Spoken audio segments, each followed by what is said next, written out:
begin with the end in mind.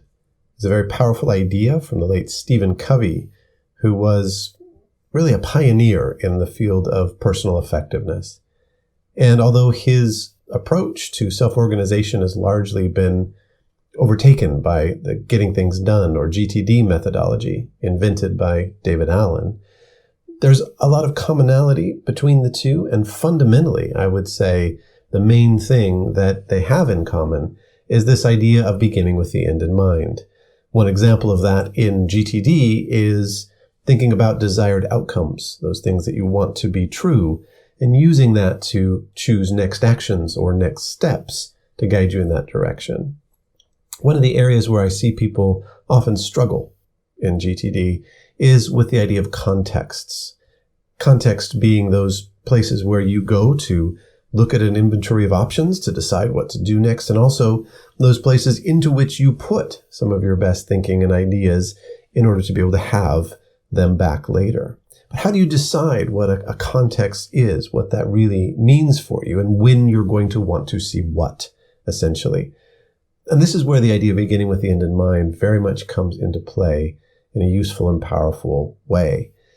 This applies both to people just getting started with GTD, just building out their first systems and wondering how to do that, and also to those of us very far along in the practice of GTD, looking to continually refine and improve our approach and to really make our system uniquely our own so that it fits our life and our work style ideally. So beginning with the end in mind is a very powerful way to up-level your system, as well as to get off on the right foot in getting started with GTD. So in this video, I want to talk a little bit about that, how it can help with contexts, how it can help with structuring your system more generally, so that that future you that goes to use the system at various points and in various ways can get the maximum benefit of your thinking and your approach right now.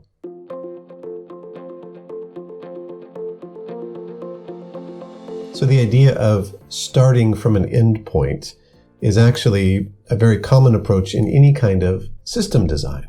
If I'm going to build a database, for example, of information for you, I might want to know, well, what kind of reports are you going to want to get out of this database eventually?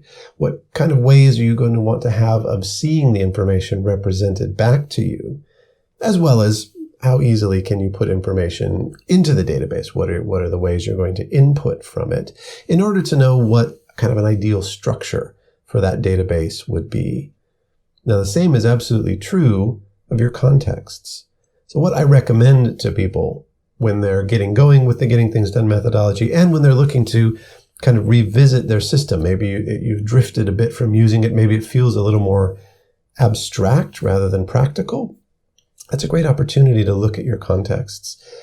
And what I suggest is that you consider what I call use cases, what we think of as, possible scenarios in which you're going to want to be engaging with your system. Those scenarios, the more that you can make them kind of come to life and be real for you, like, okay, I'm going to be sitting at my desk. It's going to be kind of the end of the day. I'm going to be a bit tired. I might want a context of things I could just sort of read and skim at the end of the day in my office.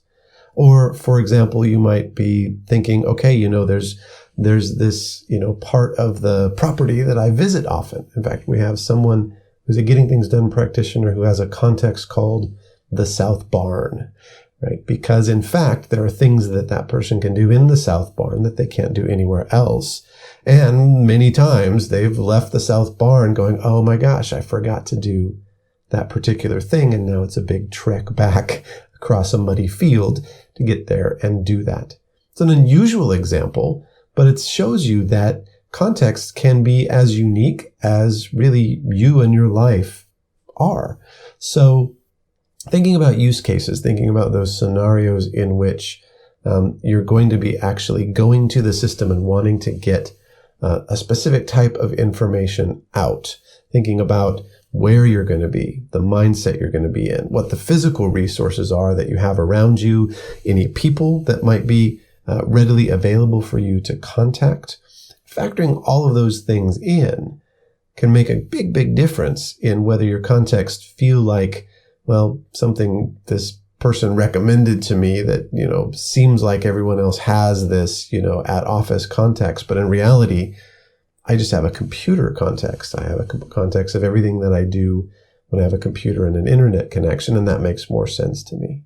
So think about the use cases, think about the scenarios. You may want to actually spend a little time with a piece of paper, kind of spelling them out in some level of detail, and then really scrutinizing whatever context you may have now to really see, are these the most useful? Do I really have a trigger? Do I really have a case where when I'm in a particular environment or a particular mindset, I'm called to that particular context? If not, you may want to start to think about the end state, that contextual end state that you're going to be in order to be optimally kind to that future individual that wants to know where to go to do the right stuff.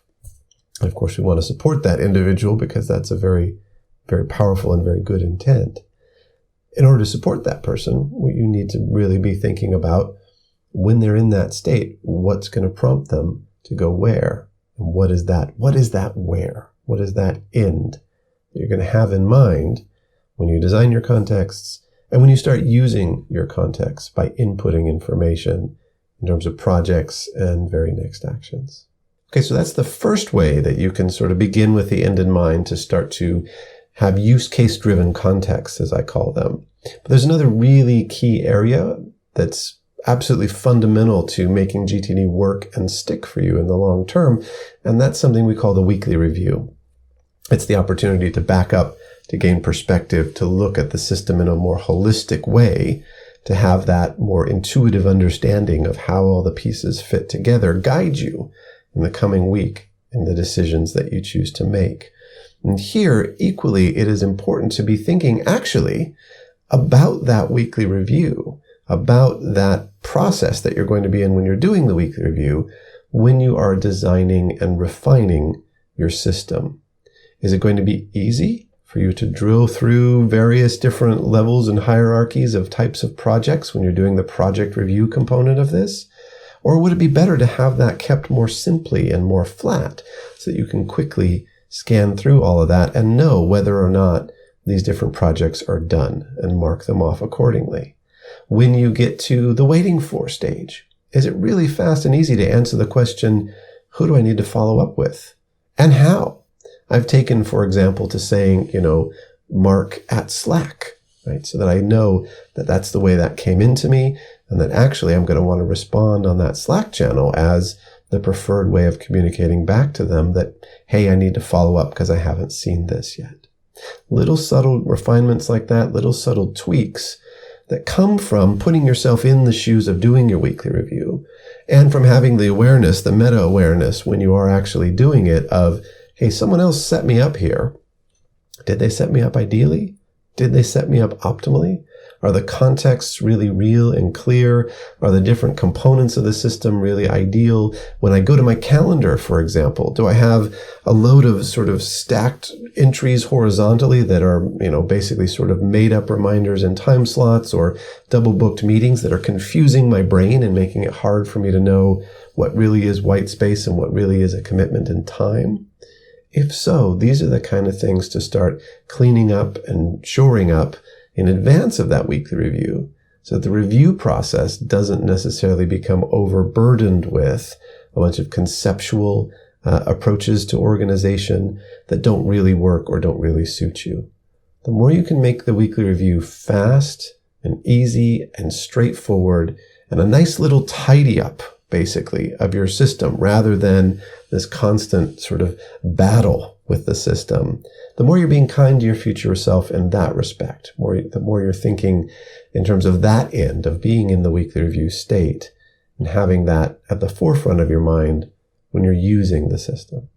And there's a third place where beginning with the end in mind really makes a lot of sense and really helps people to up-level their GTD practice.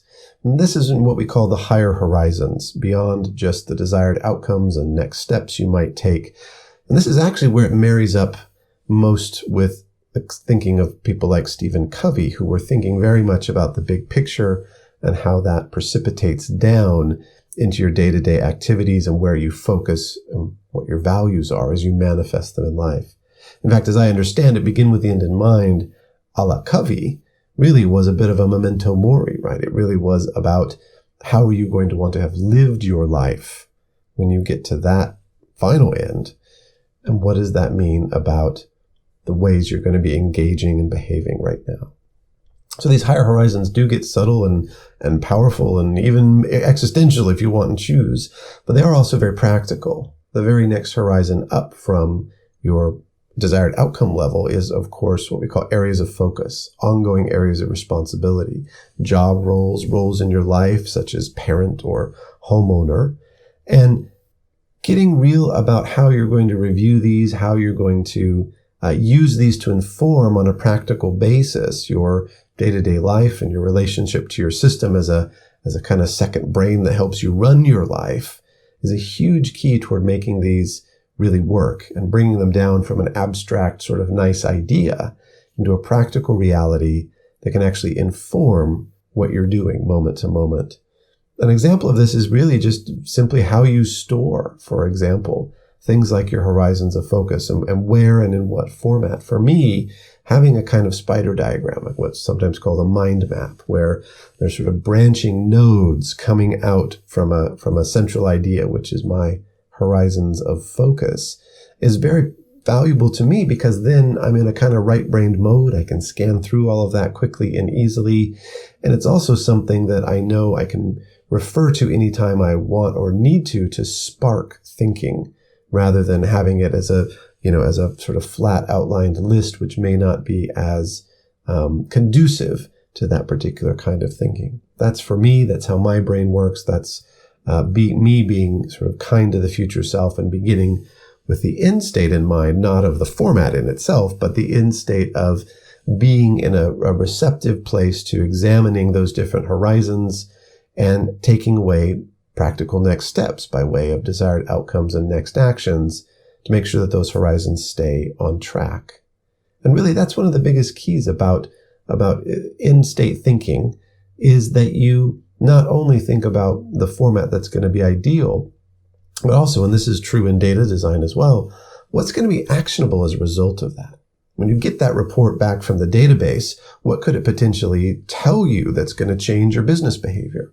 When you go to consult that horizon of focus or your values or some of your goals, when you go to consult your next action list in a particular context, or when you go to do your weekly review, what's going to be different as a result of looking at all of that? How is it going to inform your behavior? How is it going to inform your ongoing relationship to the system in terms of capturing those practical next steps and then seeing yourself move on them over time? The truth is, even the most sort of beautiful, elegant looking system is pretty useless unless it actually changes your behavior in some way. Outcome-oriented thinking is in itself a real level up and a revelation to a lot of people when they first discover the Getting Things Done methodology.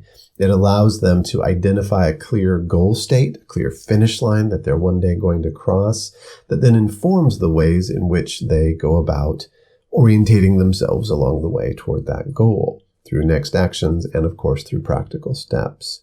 But this idea of beginning with the end in mind is actually more subtle, more powerful, and more pervasive throughout the methodology than might first appear. So if you are looking to take your practice to another level, or put another way, if you're experiencing some of the symptoms of a bit of system fatigue, you're getting fidgety, you're looking around for maybe there's a better tool or a better way to do this, I feel a little disconnected, things are getting stale, you may want to think about, well, what are the end states? What are the goals I've had for implementing GTD in the first place? What's that big desired outcome, that big experience of freedom and space and greater creativity? Now, when I look at my system through that lens, what needs to be changed?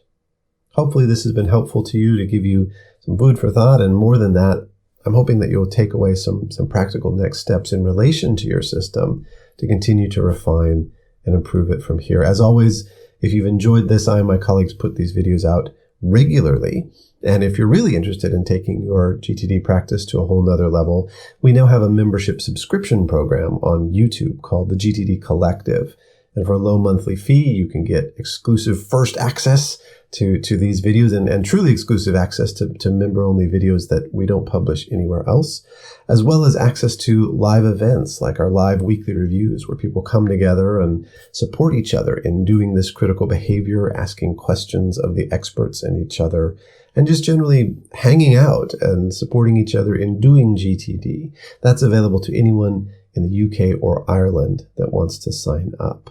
But for now, from me, from all of us at Next Action Associates, I'm wishing you productive success in relation to your system and that all your ends in mind may come true in spades.